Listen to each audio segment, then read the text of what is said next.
찬송가 430장 드리겠습니다.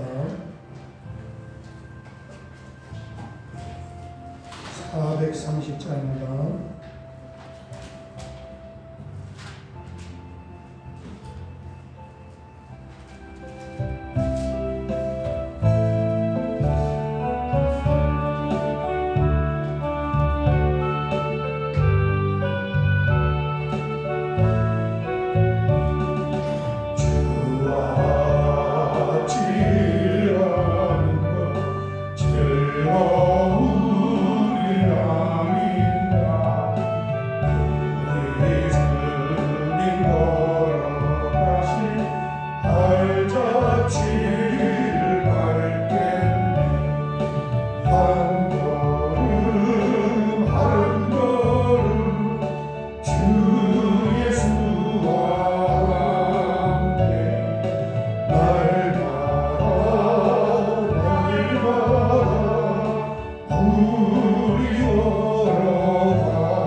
성경 말씀은 사도행전 26장 1절에서 3절까지, 봉독은 3절까지 하고 내용은 12절까지 있습니다. 26장 1절에서 3절 같이 봉독하겠습니다. 아그리빠가 바울에게 이르되 너를 위하여 말하기를 내게 허락하노라 하니, 이에 바울이 손을 들어 명령하되 아그리빠 왕이여, 유대인이 고발하는 모든 일을 오늘 당신 앞에서 명령하게 된 것을 다행히 여기니이다. 특히 당신이 유대인의 모든 풍속과 문제를 아시니이다. 그러므로 내 말을 너그러이 들으시기를 바라나이다. 아멘. 26장 1절 이하의 말씀을 보았는데, 지금 이 배경을 잠깐 설명을 하면, 사도 바울을 재판을 해보니까 죄가 없어요. 그럼 빨리 풀어줘야 되는데, 정치적인 그런 이 문제하고 같이 걸려 있으니까 풀어주지를 못하고, 바울은 로마 황제 앞에 가서 내가 재판을 받겠다, 그렇게 하니까 로마 황제 앞에 이게 뭐 우리로 말하면 30대법원 가는 거예요. 그로 보내야 되는데 죄목이 없어지잖아요. 무슨 뭐 도대체 무슨 죄라고 써서 이 사람을 상심으로 올려버릴 것인가. 재판을 해보니까 죄가 없으니까. 그러니까 이 유대 지역을 다스리던 총독 베스도가 그 유대 지역의 왕인 헤롯 대왕의 증손자 아그리파 현 왕에게 한번 이 바울을 만나봐서 이야기 한번 들어보자. 도대체 이 사람이 무슨 죄가 있느냐, 무슨 제목으로 써서 로마로 보내야 되느냐, 자문을 구하는 내용이에요. 그 배경을 가지고 26장을 보면 아그리파가 왕입니다. 유대 지역의 당시 헤롯의 증손자예요. 바울에게 이르되 너를 위하여 말하기를 내게 허락하노라 하니 변론을 좀 해봐라 스스로. 이에 바울이 손을 들어 변명하되, 변론입니다. 아그리파 왕이여, 유대인이 고발하는 모든 일을 오늘 당신 앞에서 변명하게 된 것을 다행히 여기나이다. 다행입니다. 왜냐하면 7~3절 특히 당신이 유대인의 모든 풍속과 문제를 아심이니이다. 그러므로 내 말을 너그러이 들으시기를 바라나이다. 예, 사도 바울이 나는 왕 앞에서 이 문제에 관해서 변론을 하는 것을 굉장히 다행스럽게 생각합니다. 왜냐하면 아그리파 왕은 유대인의 문제와 풍속을 잘 알고 계시기 때문에 제 말을 들으면 제가 죄가 없다는 것을 아마 아실 것입니다. 이런 표현이 되겠습니다. 그리고 이제 4절에서 12절까지 쭉 이야기하는 것은 뭐냐 하면 예수님 믿기 전 유대교 시절의 사도 바울, 자기가 어떻게 자기도 예수님 믿기 전에 어떤 생활을 했는가. 우리도 마찬가지잖아요. 예수 믿기 전에 다 불신자 생활이었고 예수 믿는 사람들을 비웃기도 하고 핍박하기도 하고 또 하나님과 예수님의 그 이름에 관해서 불경하게 이렇게, 그게 우리의 생활이었어요. 마찬가지예요. 사도 바울은 유대교 시절에 어떤 일을 했느냐. 4절에서 12절을 한번 보겠습니다. 내가 처음부터 내 민족과 더불어 예루살렘에서 젊었을 때 생활한 상황을 유대인이 다 아는 바라. 유대인들이 사도 바울 예수 믿기 전 젊은 시절의 사도 바울을 다 알고 있단 말이에요. 유명한 사람이기 때문에. 5절 일찍부터 나를 알았으니 그들이 증언하려 하면 내가 우리 종교의 가장 엄한 팔을 따라 바리새인의 생활을 하였다고 할 것이라. 이 5절을 보면 자기도 예수 믿기 전에는 가장 엄격한 그 바리새인의 그 생활을 했다. 이렇게 말하고 있습니다. 6절을 보겠습니다. 이제도 여기 서서 신문 받는 것은 하나님이 우리 조상에게 약속하신 것을 바라는 까닭이니 왜 내가 지금 이렇게 붙잡혀서 재판을 받고 있냐 하면은 하나님이 우리 조상에게 약속하신, 성경에 약속하신 것이 있는데 구약에 그게 뭐예요? 예수님 메시아를 보내주겠다는 그 약속이에요. 7절 이 약속은 우리 12지파가 밤낮으로 간절히 하나님을 받들어 섬김으로 얻기를 바라는 바인데 아그리파 왕이여, 이 소망으로 말미암아 내가 유대인들에게 고소를 당하는 것이다이다. 이 약속을 붙잡고 모든 유대인들이 같이 그렇게 살아가고 있는데 이 구약 성경에 약속한 메시아가 누구라는 겁니까? 예수님이라는 거예요. 그리고 그분이 십자가에서 죽으시고 부활하신 것을 내가 가르쳤기 때문에 이 문제 때문에 지금 유대인들하고 부딪히고 있는 것입니다. 이런 말씀이 되겠습니다. 8절 당신들은 하나님이 죽은 사람을 살리심을 어찌하여 못 믿을 것으로 여기나이까. 9절 나도 나사렛 예수의 이름을 대적하여 믿기 전입니다. 유대교도일 때요. 많은 일을 행하여야 될 줄 스스로 생각하고 예수를 대적하는 일에 10절 예루살렘에서 이런 일을 행하여 대제사장들에게서 고난을 받아가지고 많은 성도를 옥에 가두며 또 죽일 때에 내가 찬송 투표를 하였고 핍박자였습니다. 11절 모든 회당에서 여러 번 형벌하여 강제로 모독하는 말을 하게 하고 그들에 대하여 심히 격분하여 외국 성내까지 가서 받게 하였고 사도행전 8장 9장을 보면 바울을 교회를 잔멸하고 위협과 살기가 등등했던 사람이다 이렇게 말하고 있습니다. 12절 그 일로 대제사장들의 권한과 유임을 받고 다메섹으로 갔나이다. 아멘. 이제 다메섹 사건, 내일부터 이제 다메섹 사건이 또 간증이 나오는 거예요. 예수 믿기 전 시절은 다 있습니다. 불신앙의 시절이잖아요. 하나님 안 믿고 예수님 안 믿고, 또 주변에 누가 예수님 이야기하면 듣기 싫어하고, 뭐 심지어는 가족 중에 예수 믿는 사람이 있으면 핍박하기도 하고 그럴 때가 있는데, 하나님이 우리에게 은혜를 주어서 우리가 성령으로 변화가 되어 이제 하나님의 자녀가 되었어요. 사도 바울이 완전히 인생이 바뀌어버렸단 말이에요.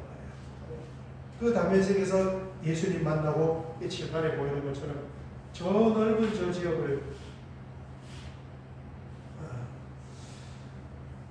선교하고 다니는 그런 이 사도 바울이 된 것입니다. 이 변화예요. 예수 믿으면 믿기 전과 믿고 난 후에 있을 변화예요. 제가 며칠 전에 우리 그 노회에 하남 있는 목사님들하고 식사할 기회가 있어서, 하남에 있는 목사님들이 무슨 하남시에 있는 허름한 그 건물에 있는 횟집으로 식사 장소를 정해서 거기서 다시 밥을 먹는데, 그 목사님이 뭐라 하시냐면, 이 횟집 주인 사장님한테는 분이 하남시에서 지금 횟집을 하신 지 한 20년 이상 됐대요. 지금 하남이 굉장히 넓어졌어요. 이사지구하고 막 개발되니까 넓어졌지만, 옛날 구하남은 별로 안 크단 말이에요. 인구도 많지 않고 조그마한 동네니까 그 오래 살았던 분들은 대부분 다 아는 거예요. 장사하고 이런 분들은. 그런데 그 횟집 사장님이 완전히 아주 망나니 중에 망나니였대요. 하나님께서 식당 하면서 망나니 중에. 그러다가 어느 날 예수님을 믿게 되고 또 성령을 체험하게 돼요. 믿음의 확신이 들어갔어요. 성령을 체험하면서 그렇게 이 하나님에서 소문나고 유명했던 이 망나니가 완전히 새로운 사람이 되었다. 아멘. 완전히 새로운 사람. 거듭난 거예요. 그냥 교회만 다니는 것이 아니고. 그래서 이제 그 두 부부가, 이게 남편이 이제 완전히 새로운 사람이 되면 아내도 자연스럽게 새로운 사람이 될 수밖에 없어요. 그러는데 이 예수 믿기 전, 지금 사도 바울도 마찬가지예요. 예수 믿기 전 유대교 시절을 이야기하면서 믿고 난 후 이 유대교 시절에 살아갔던 그 삶의 비슷한 연장선으로 믿고 난 후에 바울의 삶이 펼쳐지는 것이 아니라 전과 후가 전혀 달라요. 거듭난단 말이에요. 뭐가 됐습니까? 하나님 나라의 충성스러운 일꾼이 되었어요. 아멘. 그 식당 사장님이 예수 믿고 난 다음에 완전히 새 사람이 되었는데, 새 사람이 되고 난 이후에 그 사람의 삶은 어떻게 지금 유지되고 있느냐 하면은, 교회, 그리스도의 몸된 교회에 충성스러운 봉사자가 되어서 교회에 무슨 일이 있으면 그 일을 다 얼마나 바쁘게 했을까 하는데 그 일을 우선적으로 하는 거예요. 그리고 그 부인 집사님은 마찬가지로 교회 꽃꽂이를 담당해서, 꽃꽂이가 일이 많아 장 봐야지, 그거 하려면 토요일 날 나 시간 내내 시간이 필요해. 꽃꽂이 할 게 있으면. 그런데 꽃꽂이 다 하면서, 식당 하면서 그렇게 교회를 충성스럽게 섬기고 있다. 그런 말을 들었습니다. 우리가 모태신앙이 아니면 대부분 다 내가 예수님 믿기 전 불신자 시절의 삶이 있고, 그 다음에 예수님 믿고 난 후에 교회에 출석하는 성도로서의 이 선이 거의 분명해요. 모태신앙이 아니면 불신자 시절하고 신자 시절하고 나눠져 있단 말이에요. 불신자 시절은 그런 거예요. 다 불신자이고 핍박자이고 하나님의 이름을 모독하는 그런 삶을 사는 거예요. 그런데 그 삶이 얼마 동안 기간이었는가는 별로 중요하지 않아요. 그건 이제 다 지나갔어요. 그러면 하나님 우리에게 은혜 주시고 성령을 주시고 하나님의 자녀로 삼아 주었는데, 예수님 믿고 난 이후에 우리의 삶은 어떻게 해야 되는 것인가?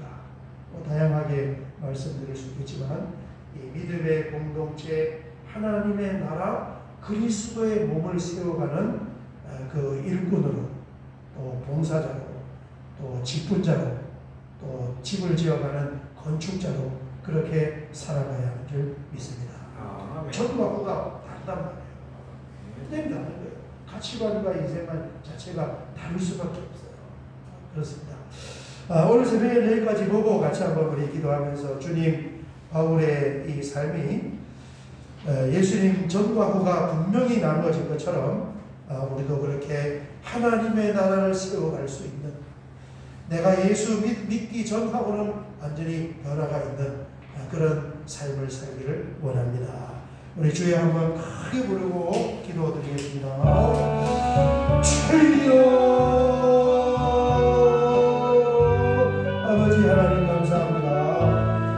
오늘 우리에게 성령으로 은혜를 주어서 이 추운 날 한겨울 새벽에 잠을 깨고 주님 앞에 나와 기도할 수 있어서 하나님 감사합니다. 기도만 하나님 앞에 올리면서 살아가는 것이 아니라 사도 바울과 수많은 믿음의 선배들이 그랬던 것처럼 예수님을 알기 전에 또 예수님을 믿기 전과 믿고 난 후의 삶에 아버지 하나님 분명한 이 차이와 변화가 우리에게 있어서 아버지 하나님, 우리는 이제는 더 이상 과거에 매여서 사는 것이 아니라 하나님의 나라를 세워가는, 그리스도의 몸된 교회를 세우는 그런 변화받은 그리스도인으로 살아갈 수 있도록 주여 아버지 하나님, 나에게 또 우리에게 은혜를 허락하여 주시옵소서. 오늘 새벽에 주님 앞에 나와 함께 기도할 때 여전히 유효한 하나님의 약속의 말씀을 붙잡고 기도하기를 원합니다. 주여 불쌍히 여겨주시고 우리의 기도를 들어주시고 지난해 열어주시는 해에 이어 올해 풀어주시는 해라는 표현을 주시는 아버지 하나님, 가정마다 인생마다 삶의 현장에 우리 자녀들에게 경영하는 사업장에 앞으로의 계획에 모든 줄들과 끈들을 풀어서 하나님의 놀라운 역사를 보게 될 줄 믿습니다. 주여 오늘 새벽에도 우리의 기도를 들으시고 응답하여 주시옵소서.